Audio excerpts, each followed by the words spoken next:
अस्सलाम वालेकुम दोस्तों, मेरा नाम है मोहम्मद आसिफ बट उम्मीद करता हूँ कि मेरे सब देखने सुनने वाले खैरियत से होंगे।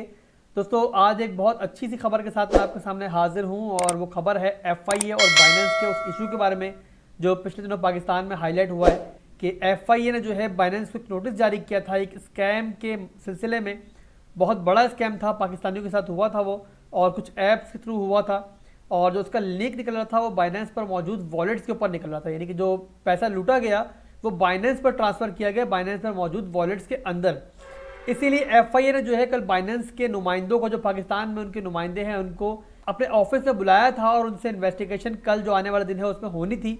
बट दोस्तों आज एक अच्छी प्रोग्रेस हुई कि बाइनेंस ने खुद से जो है FIA से कांटेक्ट किया और उनको यकीन दहानी करवाई कि बाइनेंस अपनी फुली सपोर्ट देगा FIA को इस पूरे मामले में और इस स्कैम को सॉल्व करने में।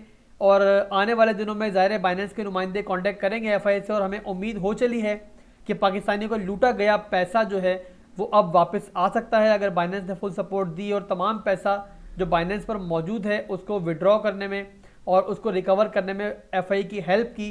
तो ये एक बहुत अच्छी न्यूज़ है। और बाइनेंस पर तलवार लटक रही थी बैन होने की, वो भी किसी हद तक जो है पोस्टपोन हो चुकी है। अब ये बाइनेंस के बिहेवियर पर है कि बाइनेंस कहाँ तक FIA की हेल्प करता है।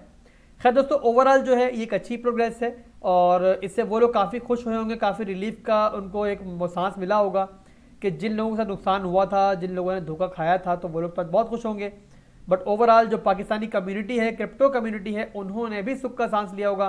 काफ़ी लोग पैनिक हो गए थे, अपना जो उनका पोर्टफोलियो है वो विड्रॉ करके दूसरी एक्सचेंजेस पर उन्होंने ट्रांसफ़र करना शुरू कर दिया था, उन लोगों ने भी थोड़ा सुख का सांस लिया होगा।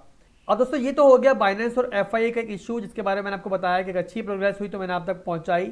और कल का दिन दोस्तों क्रिप्टो कम्युनिटी के लिए और क्रिप्टो होल्डर्स के लिए, जो पाकिस्तानी क्रिप्टो होल्डर्स हैं, उनके लिए बहुत बड़ा दिन है। कल एक हाई कोर्ट में केस है जो वकार जका ने दायर किया हुआ है और उसकी हेयरिंग है, उसकी डेट है, जिसमें कोई भी पॉजिटिव या कोई भी नेगेटिव फैसला आ सकता है। उसके लिए आप लोग तैयार रहें। बट ओवरऑल दोस्तों मेरी जो पिछली वीडियो है जिसका लिंक मैं ऊपर दे भी रहा हूँ उसको देख लें। मैंने उसमें आपको कंप्लीट बताया हुआ है कि अगर पाकिस्तान में क्रिप्टो एक्सचेंजेस पर पाबंदी लगती है तो आपने क्या करना है, और अगर ओवरऑल क्रिप्टो पर ही पाबंदी लग जाए तो आपने क्या करना है। क्योंकि आने वाले दिनों में दोस्तों जैसा FIA का बिहेव है, जैसा FIA ने बाइनेंस को खत लिखा है, और उस खत में सिर्फ स्कैम के बारे में बात नहीं हुई थी बल्कि ओवरऑल बाइनेंस से ये भी पूछा गया था कि आपने किसके कहने पर यह बयान दिया, जो कि उन्होंने अपनी वीडियोज़ में दिया था। जो उनकी आस्क मी एनीथिंग की वीडियोज़ आई थी बाइनेंस की पाकिस्तानी जो नुमाइंदे हैं उनकी, और उसमें उन्होंने क्लेम किया था कि हमने जो है पाकिस्तानी ऑफिशियल से मिल के जो है हम इस एक्सचेंज को चला रहे हैं, यानी कि रजिस्टर्ड है बाइनेंस, जो कि झूठ था। तो उस पर भी FIA ने एक एक्शन लिया और उनसे सवाल उस नोटिस के अंदर किया था। तो ये जो FIA का एक्शन है, जो बड़ा स्पीड से एक्शन लिया FIA ने, और उस नोटिस के अंदर सिर्फ स्कैम के बारे में नहीं बल्कि और बातें भी की हैं। तो इससे हमें एक तो अंदाज़ा हो रहा है कि हम आने वाले दिनों में क्रिप्टो पर रेगुलेशंस या फिर क्रिप्टो पर पाबंदी कुछ भी पाकिस्तान में देख सकते हैं। तो इसके लिए दोस्तों आप लोग तैयार रहें।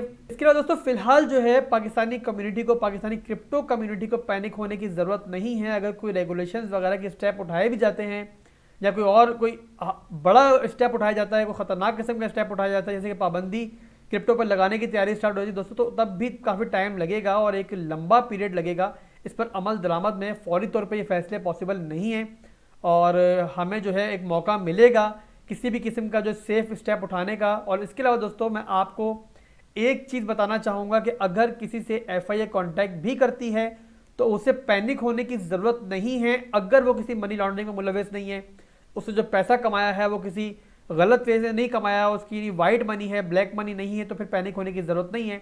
आप सिर्फ जो है FIA से कॉर्पोरेट करें। अगर आपसे कॉन्टैक्ट होता है, वैसे तो इसकी उम्मीद कम है कि छोटे मोटे ट्रेडर से कोई पूछगछ हो, बट अगर कोई स्टेप उठाए जाते हैं और पूछगछ होती भी है तो आपने सिर्फ क्रिप्टो पर्सनल यूज़ के लिए होल्ड की हुई है, आप उससे कोई कारोबार नहीं कर रहे हैं, यानी कि आपने बाइनेंस पे कोई P2P का कोई एक्सचेंज नहीं खोला हुआ है, तो आपको पैनिक होने की ज़रूरत नहीं है, परेशान होने की ज़रूरत नहीं है, आप सेफ हैं।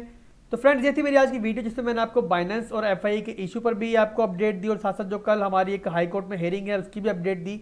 और उम्मीद करता हूँ दोस्तों आपको मेरी वीडियो पसंद आती होंगी। अगर पसंद आती है तो वीडियो को लाइक लाजमी कर दिया करें और साथ साथ चैनल पर नए हैं तो सब्सक्राइब लाजमी कर दें ताकि ऐसी वीडियोज़ आपको टाइमली जो है मिल जाया करें और आपसे अपडेट्स जो हैं वो मिस ना हो। अब अपने दोस्त को, अपने होस्ट को इजाज़त दें। अल्लाह हाफिज़।